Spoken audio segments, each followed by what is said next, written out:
This is CBC Winnipeg News.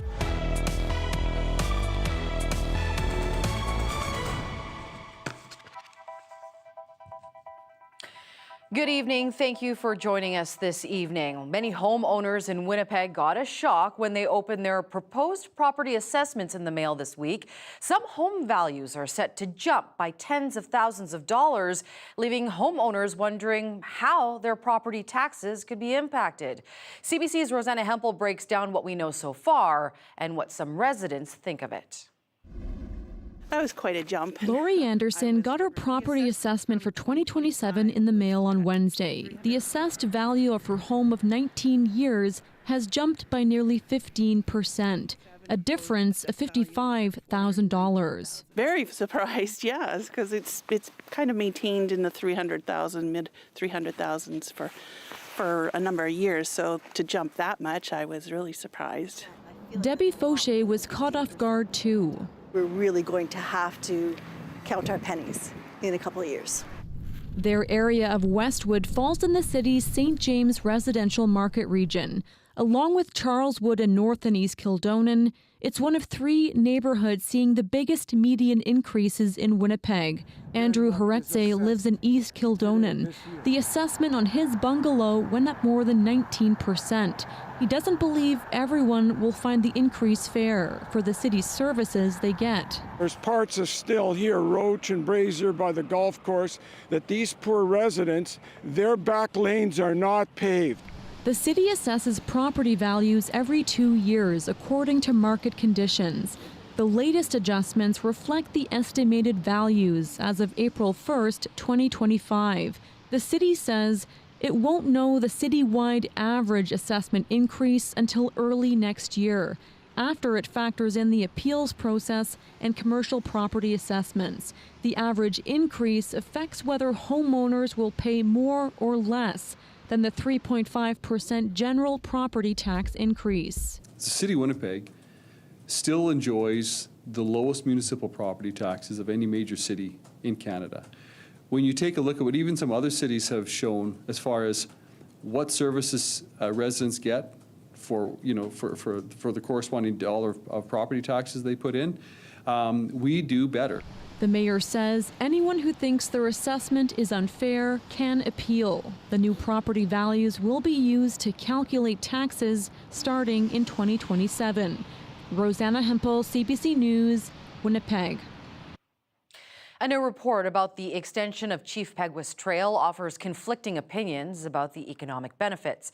CBC's Bartley Keevis has the latest on a project that was a campaign plank for Scott Gillingham when he ran for mayor. Right now, Main Street is as far west as Chief Peguis Trail goes, but there are plans to extend this road 10 kilometers to the west, all the way to Brookside Boulevard. I'm on McPhillip Street, north of West Kildonan. That large structure in the distance is a North End Water Pollution Control Center, the city's largest sewage treatment plant near Main Street.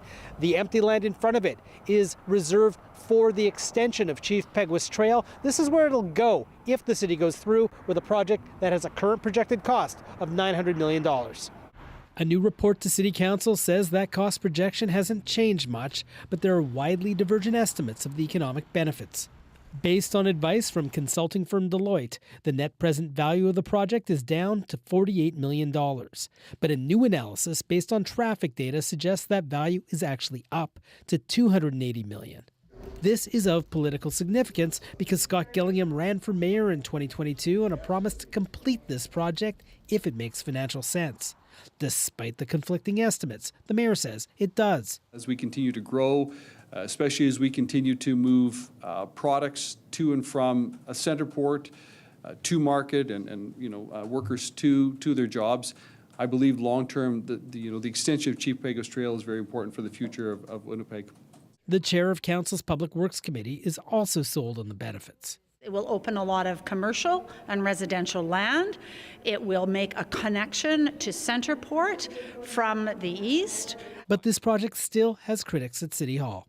We have enough liabilities in the city today that we need to fund. I don't think we need to go and pick up a big new one.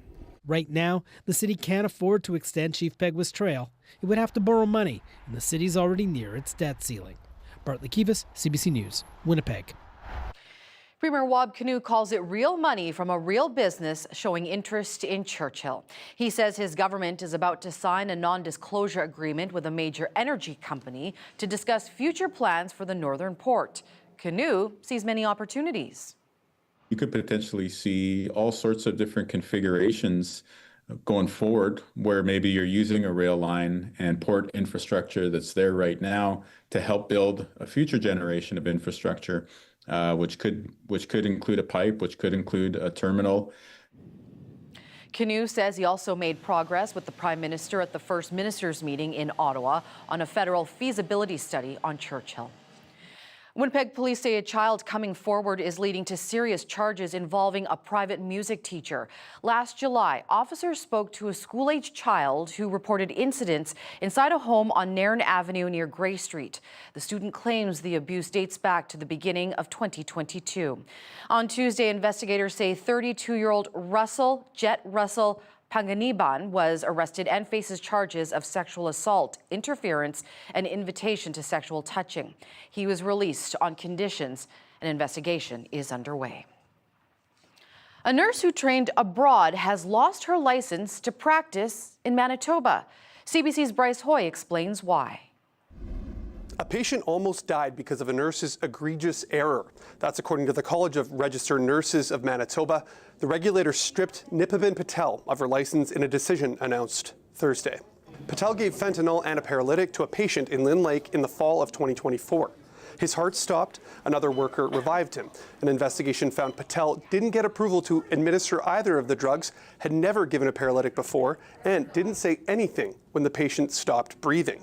Patel worked as a registered nurse in India before coming to Canada. She got registered in New York, then Ontario in 2023, enabling her to be certified in Manitoba through an endorsement process without needing a competency test before working on Manitoba's front lines. The college says the case highlights issues with licensing requirements that were relaxed a few years ago, making it easier for nurses trained outside Manitoba to work here. Premier Wab Kinew urged the college to keep an open mind. People have been asking for years and years and years for this college to welcome more nurses, to make it easier for nurses from around the world and in particular other parts of the country to move forward. The head of the nursing college is asking to meet with government over its concerns. Kinew says he's willing to talk. Bryce Hoy, CBC News, Winnipeg. 26 organizations concerned about climate investments in Manitoba are pressuring the government to do more. The groups laid out what they think the province should include in the spring budget. They say investments to reduce emissions pale in comparison to harmful investments. The Canadian Association of Physicians for the Environment says the province needs an Office of Sustainability to help improve people's health. Even from healthcare itself, which creates a lot of environmental harm by its carbon emissions, its plastic overuse, its waste, and its general contribution, unfortunately, to worsening environmental health, which worsens human health. The groups delivered a letter with 3 climate priorities to Manitoba's finance minister. After having to cancel because of last summer's wildfires, the Manitoba Indigenous Summer Games is relaunching for 2026.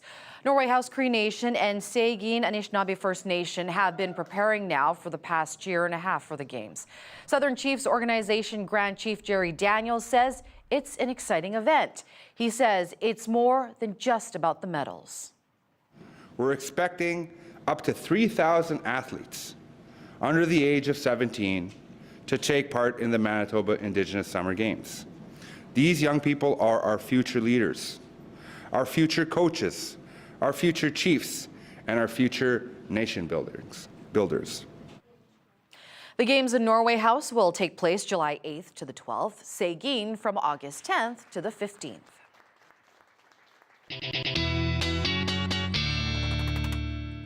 CBC weather specialist Riley Laychuk joins us now. And Riley, there is light at the end of that tunnel, isn't there? For those that maybe, Marge, are not a fan of the cold weather, you know what? It's been good news for the river trail, right? Got to look on the bright side of things.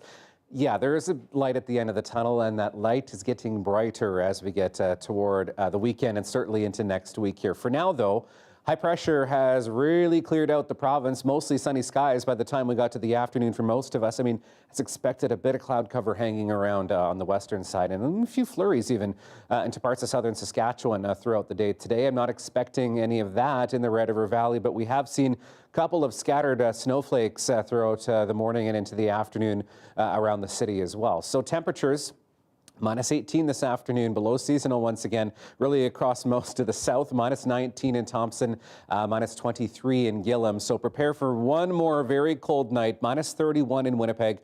Wind chill values closer to -35 to -40 across the south. So a very cold start tomorrow, Marge, and then things start to look up once we get into the weekend, and I'll go into those details when I come back. All right. Thank you very much, Riley. You're welcome. Still ahead, how a new pilot project is helping deal with derelict and vacant properties in the city. More on that straight ahead. You're watching CBC Winnipeg News.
A new city pilot project is exploring working with Manitoba Housing and nonprofits to help deal with derelict and vacant properties in Winnipeg. The pilot could see some city-owned lots turned into affordable housing meant for home ownership. CBC's Rosanna Hempel brings us more from one social enterprise, getting people into homes and giving folks work experience. These trainees are learning how to frame and mud walls and put in floors and siding. And they practice what it would be to build a house. Executive Director Sherry Bailey says it's part of their model at Purpose Construction that sees people facing barriers to employment get paid classroom and on-the-job training. If you don't have work, it's hard to provide for a family. It's hard to find housing. It's hard to do a lot of things. Ricky Corshane Cameron experienced addictions and homelessness and went through the justice system before becoming a trainee and staying on as an assistant. I'm happy to say that I'm actively back with my family now. I'm contributing, I'm consistent, I'm happy. The nonprofit Purpose Construction hopes to be part of a new city pilot that'll see some derelict and vacant lots owned by the city developed into affordable housing meant for home ownership. The pilot will focus on this area, William White, to start, a neighborhood where an estimated 10% of properties are either empty, rubble, or gone. This lot here at 400 Pritchard Avenue will be the first one in the pilot. The city is transferring it to Manitoba Housing, which would then work with social enterprises to have a home built here and then sold to someone leaving social housing. If it works, if we're able to do it once, and we're able to prove the concept works, yes, we'll continue to do it. And yes, it won't just be limited to that one housing improvement zone. The city's manager of strategic planning, Jonathan Hildebrand, is optimistic the pilot will be successful, in part because they've already worked with Purpose Construction. So this is our newest build. It is a 4-bedroom home that is for single-family home ownership. The city says it's still ironing out details of the program with Manitoba Housing and couldn't comment on the conditions or terms of the sale. But previous projects with Purpose Construction sold 2 houses at 20% less than their market value, with the new homeowners committing to stay for at least 10 years. Rosanna Hempel, CBC News, Winnipeg. MPI has closed its service center in Winkler because of an exposure to measles. In an advisory, MPI says a confirmed case of measles at the site will close the center until February 2nd. All customers who had appointments will be contacted to reschedule. Anyone who was at the Winkler Service Center between January 21st and 23rd should monitor for symptoms including fever, runny nose, red eyes, and white spots that may develop on the inside of the mouth or throat. This week, the federal government renewed a call for shoppers to buy Canadian, but that may not be so easy. Some packages our marketplace colleagues looked at seemed Canadian on the front, but information on the back revealed not so much. Rosa Marcatelli explains. We're at the grocery store on a mission to buy Canadian. For many, that means picking products that were made here with Canadian ingredients.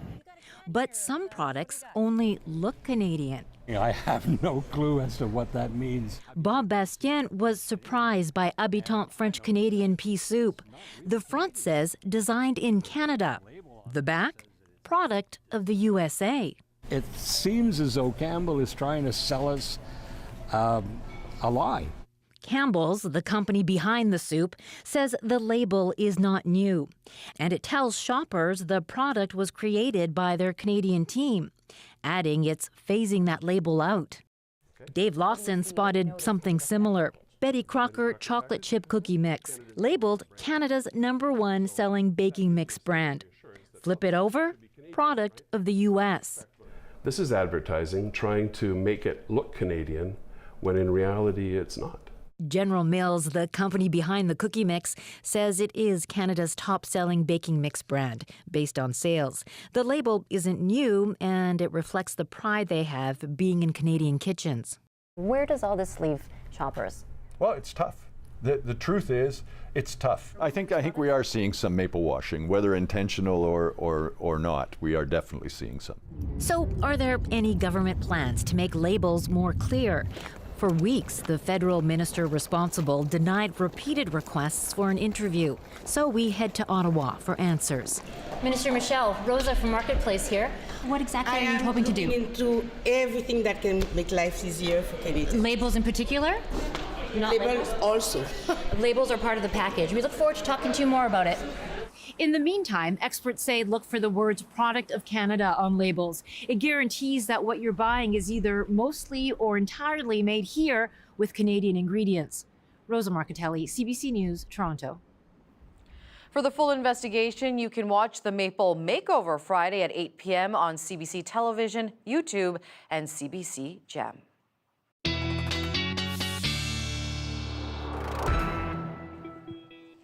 Okay, so temperatures are warming up, but you said, Riley, in order for us to get this warmer weather, there's a condition. Oh, there's always a catch. Of course. There's always a catch. This comes in the form of some precipitation through the weekend. I'm not talking anything major, so yeah, just expect a bit of snow as we get through the weekend. We'll go into the details of it here. We'll start with the weather makers because here's some of sort of the high-level details that you need to know as we get through not just the weekend, but as we get into next week here. So what we've got is a pair of low-pressure systems, one that will push across the southern prairies and one over the territorial boundary. This brings a general 2 to 4 centimeters of snow through the Saturday afternoon to Sunday morning time frame, really right across the province with some wind that does bring with it the possibility of some blowing snow. Out ahead of this, a slight risk of some freezing rain in Westman Saturday morning, fairly localized in nature.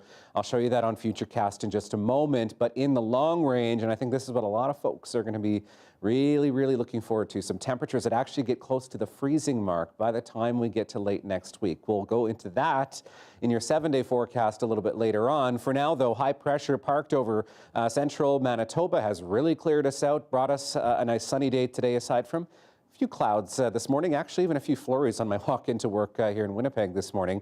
But as we advance into Friday, we'll keep the sunshine. So what you see is what you get as we get through the day tomorrow. And then things start to change as we get into the weekend here. This is courtesy of the low pressure system that'll push across the southern prairies. The warm front out ahead of that brings a better risk of some freezing rain into southern Saskatchewan. But by the time this system makes it into Manitoba, this is mostly a snow event.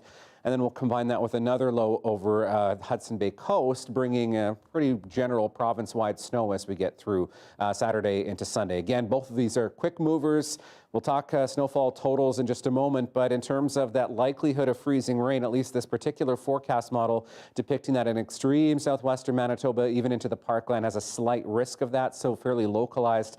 And like I said, not widespread by any means, but certainly if you've got travel plans west into Saskatchewan for the weekend, just take that into consideration. Snowfall totals as we get into Saturday evening. This model, I think, is running a bit on the high side. I think we're looking at a general 2 to 4 centimeters for the most part. Some pockets, 5 or 6 centimeters likely as we get Saturday into the early morning hours on Sunday before we see things tapering off. Before that, another very cold morning ahead, minus 31 in Winnipeg, minus 30 in Portage.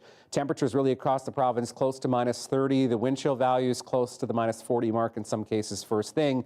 And then there's that warm up, minus 10 for Saturday, March, minus 11 into Monday. And then things start to warm up as we get toward the end of next week. And I'll go into that coming up. All right, I like it. Thanks a lot, You're Riley. welcome. Here's a look at downtown as we head to break. Stay with us. You're watching CBC Winnipeg News.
Pressure on the Trump administration to rein in immigration enforcement agents seems to be triggering change in Minnesota.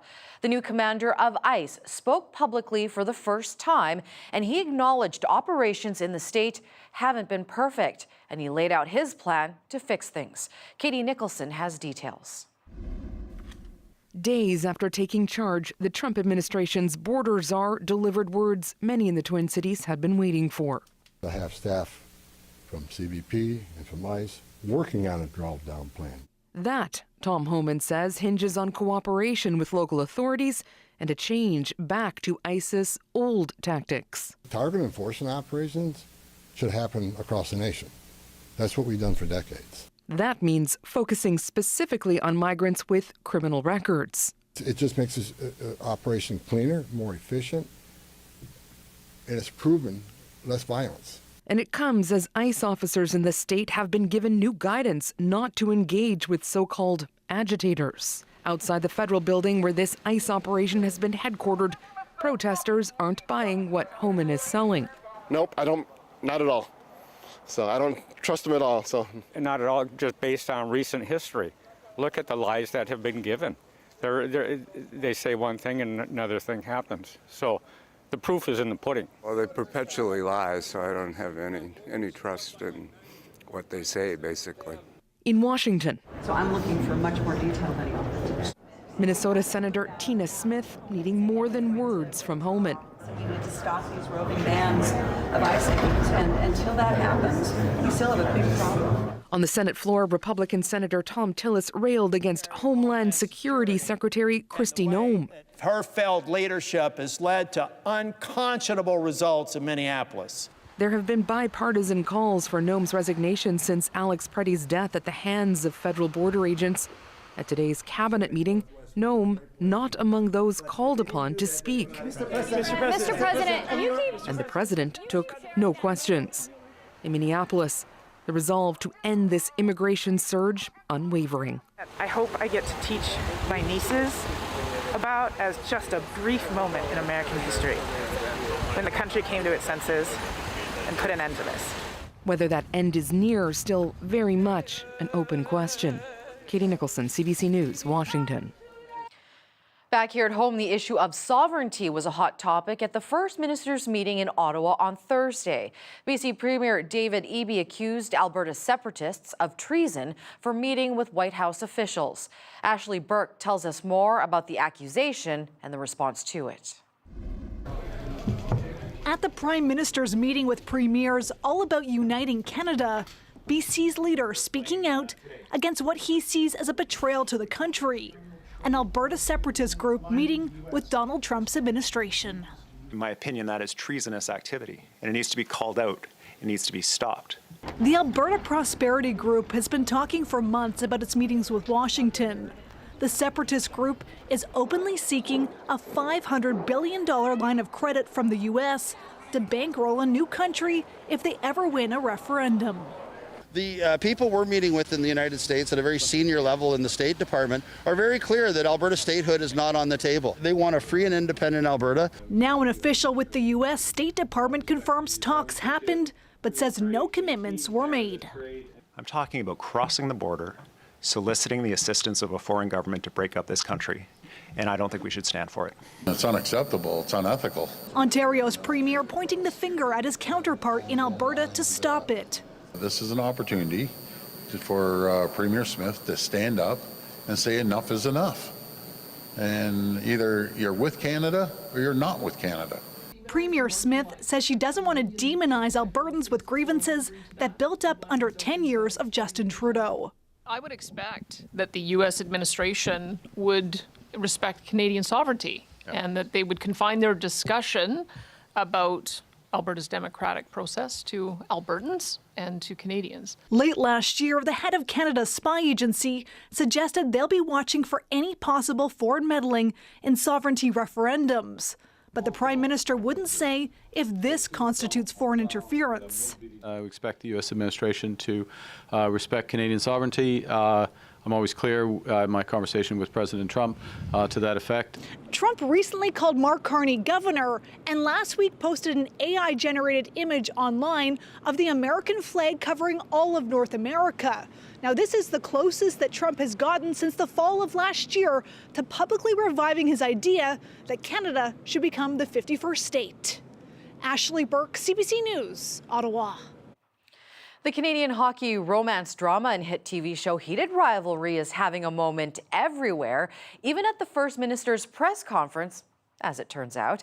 Here's Manitoba Premier Wab Kinew bringing it up to underscore unity between provinces and territories. Well, everybody's working together because we love this country so much. And I love the fact that we come out here at every press conference and there's always, you know, trying to find the divisions and trying to find the things that we're not united on.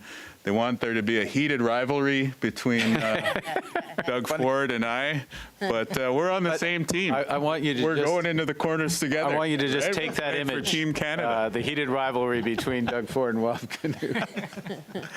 And we're on the same team as well, Mr. Prime Minister. So if you want to lace up the skates, we're going up to Churchill next week, and you're more than welcome to join us as we build up this country, the true north, strong and free. Canada's Coast Guard will soon be conducting security patrols. Legislation now before the Senate seeks more power for the civilian agency, which was absorbed by the Defense Department last year. But does that mean Canada should arm its Coast Guard fleet? CBC's Murray Brewster reports. We've known since last spring the Coast Guard was being absorbed into the Defense Department. But most of the debate has been fiscal. How adding the agency to the Defense Department's budget affects Canada's NATO spending contribution. Parliament, however, has been occupied with a different question for months now. What steps will be required and equipment given to the Coast Guard to be able to defend itself while it's conducting these security patrols? Right now, we're not looking at defending because we're not looking at being in a theater where there'd be confrontation. Right now, we're looking at occupying a space where that can be occupied and where we can collect information and pass it on to our colleagues at DND. Arming the Coast Guard isn't something Canada has done since the Second World War. Now, the commander of the Navy is weighing in, saying unless there is a war, it's not necessary. So in a wartime scenario, where we think there's going to be an attack on Canada, I think we take a look at everything and we try and figure out what to defend. But in all of the scenarios we're talking about in crisis and in competition, I don't see any real reason to go through the thing of fundamentally changing the character of the Coast Guard and arming it unless there's a compelling reason to do so. Some defense experts and the opposition Conservatives have begun to question that, especially given the perceived threats in the Arctic and the military buildup up there. They argue that countries like China and Russia use their Coast Guard ships in a fundamentally different way and point to the number of clashes that have happened in the South China Sea. Canada is the only Arctic country that doesn't have an armed Coast Guard in one form or another. Admiral Topshee says there are ways to quickly beef up the defenses of Coast Guard ships through the addition of containers with specialized equipment, but he doesn't see the need to do so. The Senate is now considering legislation which gives the Coast Guard a bigger mandate for coastal surveillance and intelligence sharing. It could potentially become law later this winter or in the spring. Murray Brewster, CBC News, Ottawa. Health experts around the world are closely watching an outbreak of a deadly virus in India. Indian officials say they have contained 2 cases of the Nipah virus. A number of the region's airports have heightened screening as a precaution. CBC's Salima Shivji has the latest from Mumbai. The 2 confirmed cases of Nipah virus are in India's West Bengal state to the east, and health officials here say that those are the only 2 cases of the rare virus to be detected since December. But more than 190 people are in quarantine after having had some sort of contact with the 2 people who were infected with the deadly virus, both of them healthcare workers, according to a local doctor that I spoke with. Now, those in isolation have tested negative for Nipah virus so far, but they are constantly being monitored and screened since the maximum incubation period for this deadly virus can be as long as 21 days. Indian officials say that the outbreak is contained, and an infectious disease and clinical microbiologist that I spoke with in Kolkata says that's because of early detection and treatment. So the two cases which have been diagnosed were properly taken care from different organ system support, and now one is out of danger and another one is recovering. So you can say mortality is still now nil. But there is still fear that this could spread, and that is because Nipah virus, which is usually transmitted to humans through animals like pigs or fruit bats, is highly contagious and there is no vaccine. It's also very difficult to diagnose and deadly, a fatality rate of between 40 and 75%, according to the World Health Organization. And that's why we're seeing advanced and enhanced screening in airports across Asia. Pakistan is the latest neighboring country to announce that it is going to be screening for the virus because of what it's seeing here in India. That's along with what we're already seeing, thermal screening, temperature checks, and other measures in airports across Asia, including in countries like Thailand, Indonesia, as well as Singapore, as a precaution because of how deadly this virus can be, and also because there has been basically a small outbreak of Nipah virus every year in Asia since it was first detected in 1999. The last major outbreak here in India was in the southern state of Kerala, where 17 people died and 2 more died in 2023. Salima Shivji, CBC News, Mumbai. Ottawa says it has signed an agreement with South Korea to bring more auto manufacturing to Canada. It's the latest move to diversify the country's trade relationships in the face of U.S. tariffs. The Memorandum of Understanding, while short on details, lays out an intention to cooperate on, quote, advancing a Korean automotive industrial footprint in Canada and advancing domestic EV manufacturing opportunities. They're often the poster children for climate change, but these polar bears in the Barents Sea are so far doing all right for now. More on their survival after the break.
Winter weather is in full swing, and on the prairies, poor driving conditions are a given.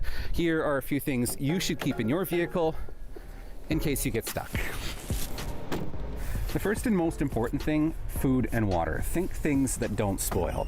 Energy bars. These are compact enough to keep in your glove box, and they'll last a long time. And bottled water. And this is one of those times when plastic is your friend, because these plastic bottles won't break even when they freeze. Also important, blankets and extra clothing. Think that old comforter that is taking up space in your closet. If you end up stuck in the ditch for a while, this will help keep you warm. As will extra toques and mitts for everybody in your vehicle. Every extra layer of clothing will help your body retain heat until help arrives. You should also have a first aid kit in your vehicle. Something basic like this will do. Just make sure it has something like a candle and some matches in it. And last but not least, some jumper cables, a tow rope, and a flashlight are always useful to have, especially if you get stuck in the dark. This will help emergency crews find you faster. Keeping all of these things handy and ideally within reach and not in the trunk will ensure you are safe if you're on the road for any length of time this winter.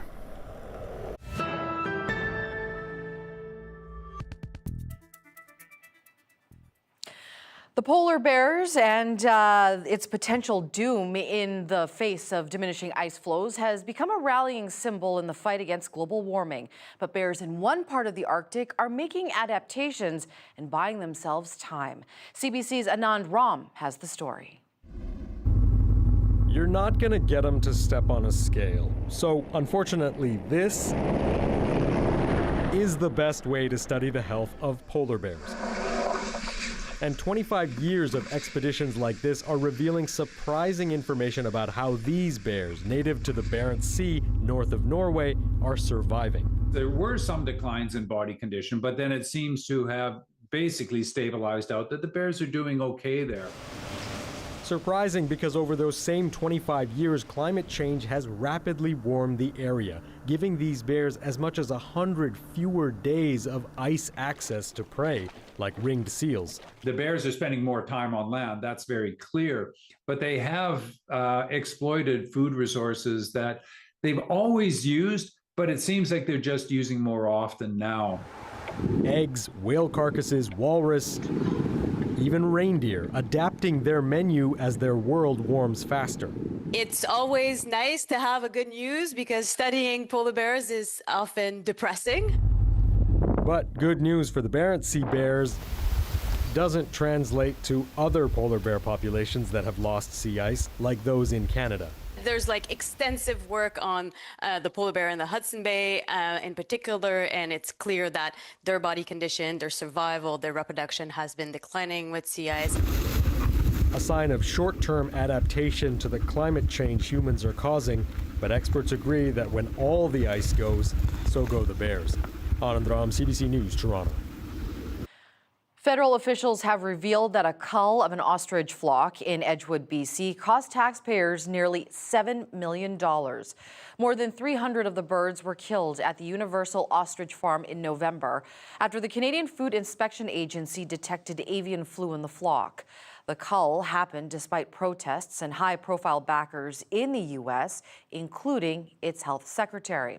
Federal data shows nearly $4 million went to the RCMP.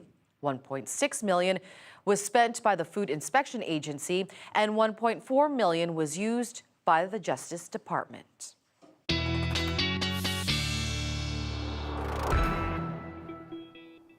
CBC weather specialist Riley Lachuk joins us once again. And the dogs, well, they're just like us. They're waiting just to get to that warm up. Patiently. Well, you know, there are some dogs that really do like the cold weather, though. Okay. You know, you're thinking about the huskies and the ones that love to be outside.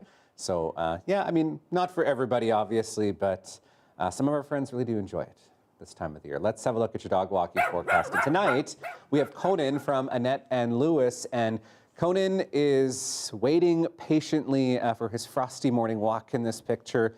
Hopefully you're staying warm in this weather. It doesn't look like there's a whole ton of fur there. Thank you for sending this picture, and keep yours coming to talkback@cbc.ca. So as we get through the night tonight into the early morning hours, Like I said, one more very cold morning ahead of us for most of us in the province at least. So -30 first thing, warming up to -18 by the afternoon. Normal high for this time of the year, -11. So a little off the mark still, but we are getting there, and we're going to start a bit of a warming trend as we get into the weekend here. And actually into the weekend, things slightly closer to seasonal for this time of the year. So here's that lobe of Arctic air that's really just been circulating in place here, bringing us some of that cooler air. But back to the west as we get into early next week, a ridge does start to build, and this will start to push in some warmer air by the time we get to midweek, and really Manitoba right on the line in between some of that as we get through the next couple of days here. So overnight temperatures through the night tonight at least, looking at -31s, 30s across southern Manitoba, -29 in Thompson,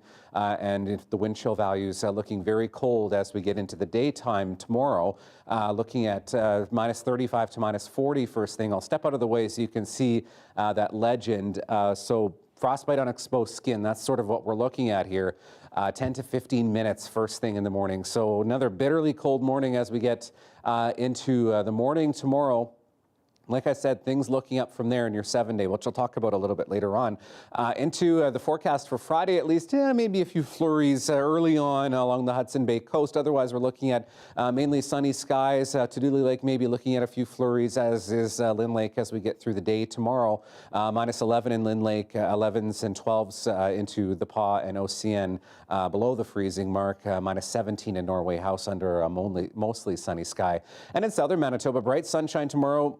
Much like today, light winds as we get through the day tomorrow, although we'll switch to more of a southerly flow as we get through the day. Temperatures, though, still hanging around -15 to -18 as we get through the day tomorrow. And then as we get into Saturday and into Sunday, that's when we look at some of that snow starting to push into the province, Marge, but then some much warmer air coming in. I'll have more on that in your 7-day. All right. Thank you very much, Riley. You're welcome. The loss of the Manitoba Institute of Trade and Technology could have an impact on childcare in this province. As we told you last night, MIT will be closing down at the end of the current school year. The closure is due to the dramatic drop in international students. MIT trains and certifies early childhood educators. Jody Kale is the head of the Manitoba Child Care Association. Jody, thank you so much for joining me. First, I want to get your reaction to the news that MIT will be closing its doors. Really disappointed.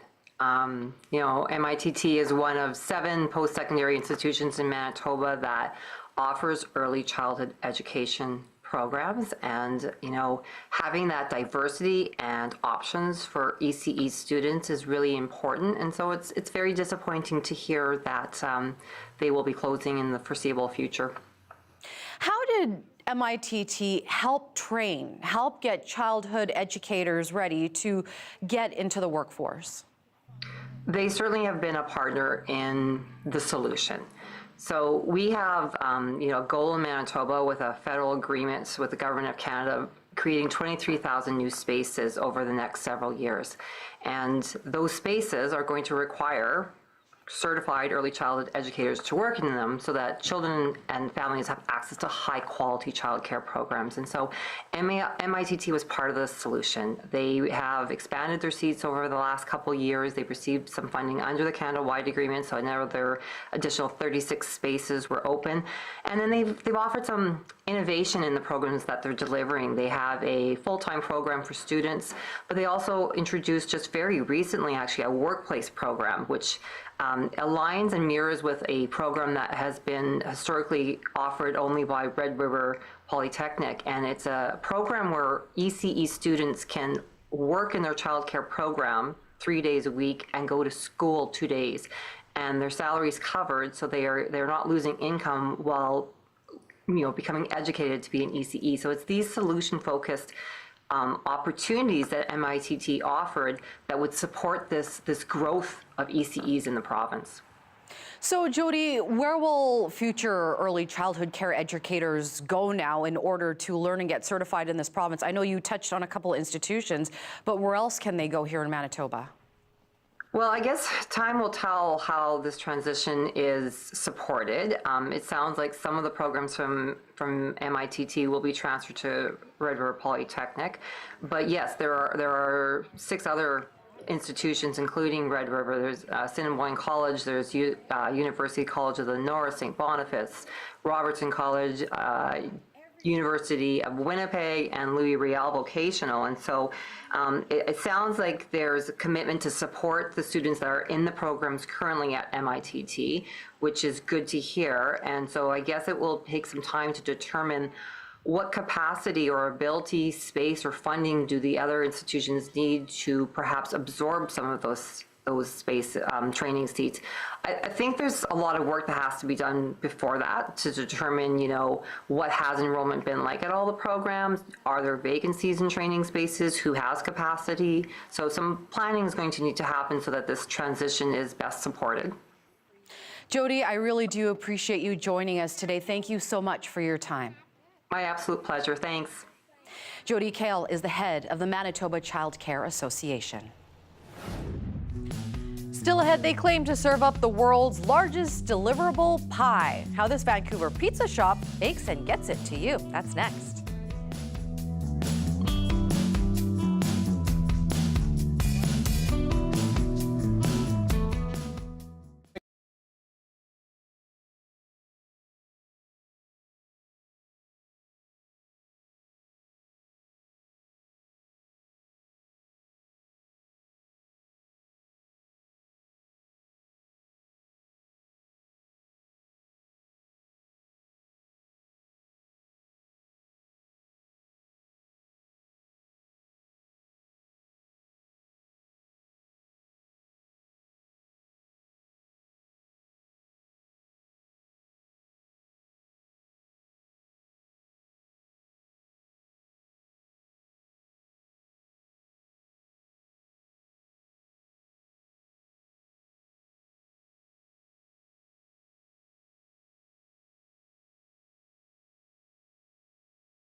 Okay, for those who maybe aren't necessarily fans of the cooler winter weather, I did promise a bit of a warm up in the long range, so here you go. There's the precipitation I was talking about into the weekend, -10s, -12s, pretty seasonal through the weekend, but you'll notice quite a bit of wind through Saturday into Sunday, so keep that in mind. Could be some visibility issues on highways through the weekend with some blowing snow. And then comes the warm up into Tuesday, looking at -7, -9, chance of seeing a few flurries perhaps into the day on Wednesday. And then look at that Thursday temperature, Marge, -2. Cloudy with sunny breaks, and it looks like we're getting into a bit more warming as we get toward the end of next week. But that's a little far out. We'll talk about that when we get there. Well, a Vancouver pizza shop claims they make the world's largest deliverable pizza, a 54 by 54-inch pie that has to be made in an extra large oven and delivered on top of a car. Michelle Gomez has more on how they do it in our Daily Lift.